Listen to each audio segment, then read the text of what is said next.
In the early 1300s, Europe's economy looks stable. Fields are full, people are many, and the whole system feels like it's running on easy mode. For a while, the climate is on Europe's side. Warmer weather means bigger harvests, more people, and the illusion that growth can just keep going forever. But every bonus has a cost. Population booms push land to its limits, and beneath the surface, pressure is building in the system. Then the weather turns. The Little Ice Age brings colder, harsher years, harvests shrink, and the economic stress bar quietly spikes into the red. When food gets scarce, prices don't just rise, they jump.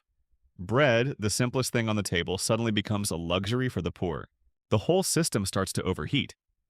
Rulers, merchants, and peasants all push and pull at once, and the economy begins to wobble under the load.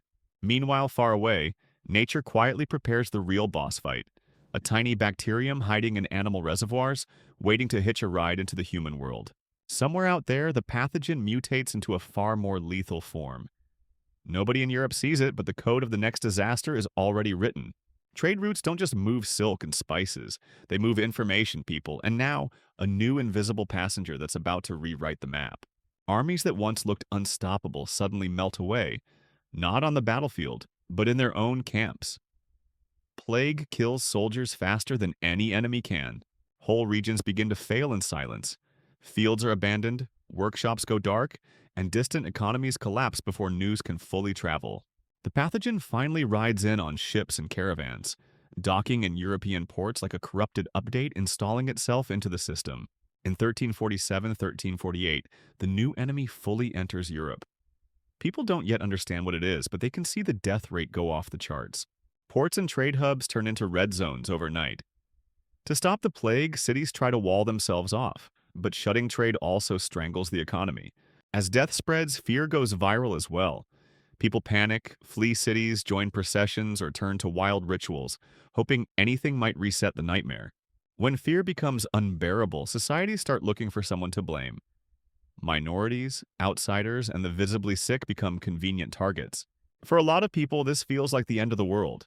Sermons, visions, and prophecies try to explain the disaster as divine judgment. The crisis isn't local anymore, it's continental.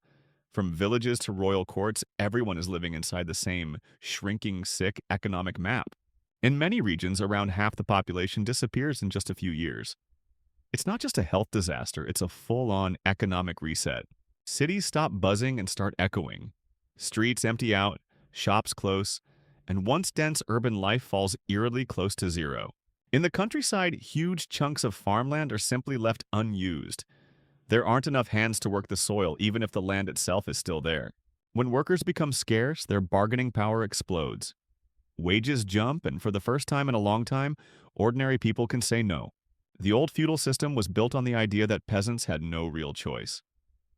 After the plague, those cracks widen into structural fractures. Markets swing wildly as everyone tries to guess what anything is worth in a world where people, land, and risk have all changed at once. Elites try to slam the brakes, passing laws to freeze wages and lock people back into their old roles. But reality doesn't obey decrees for long. Slowly, rebuilding begins. Fewer people, more land per person, and new room to experiment push Europe toward a different economic balance. With labor in short supply, skills and mobility become premium assets. People who can move or switch trades suddenly have leverage. Traditional lords lose ground, literally and figuratively. Power shifts toward towns, merchants, and new kinds of economic players. Population recovers slowly, not in a single rebound, but in decades of cautious regrowth inside a changed social and economic landscape. Out of the horror of the Black Death comes a very different Europe. Less feudal, more flexible, and one small step closer to the world of capitalism.